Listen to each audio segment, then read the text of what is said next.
Heyo! In this video, some race cars. Hi, welcome to Gold Country SRA. We've got a new type of video. Usually we just show racing, but we have people asking, how do you tune your car? What does the setup look like? And I figured the best way to talk about it is just to show you. So over the next few weeks, I'm going to do a series of shorts where 60 seconds or less, I'm going to break down each and every one of these race cars of mine and show you exactly what I did to it. Now, full transparency, I'm going to be completely honest. I'm not going to hide anything. It's one of the things our club doesn't like about, part of the hobby is when people are hiding what they're doing, trying to, gain an advantage that's against the spirit of the rules, just to, at the end of the day, win at toy cars. Now, that's not what we're about, and, I'd like to think most clubs aren't that way. So, even though we run on wood tracks, even though our tracks are very specific, more like slot mods than anything else, the principle of the rules should apply to everyone.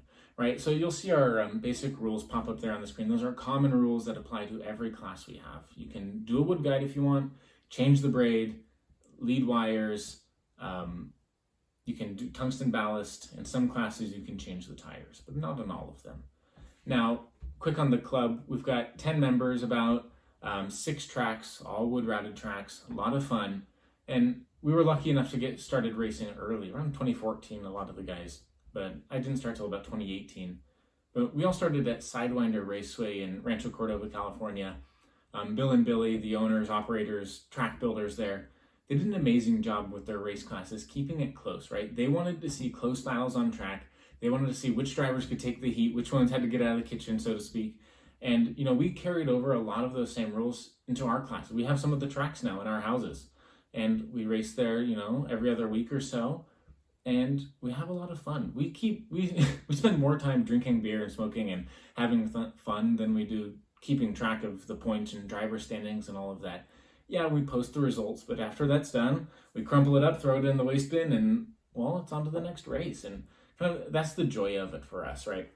Now, we have 2 classes that are wide open sandbox rules, and we're working on a third. The Scalextric GT mod, sandbox, do whatever you want to it. Trans Am mod, same thing. Right? Wide open. And we're working with an LMP mod class where you can do a few things, trying to bring all the manufacturers together in one LMP race. So the idea is we want to keep the racing close. We want to have tight battles on track. We want to see, side by side, the ebb and the flow of the race. Do you have the guts to pin it full throttle around a sweeper, or are you going to try to take someone in a big braking zone?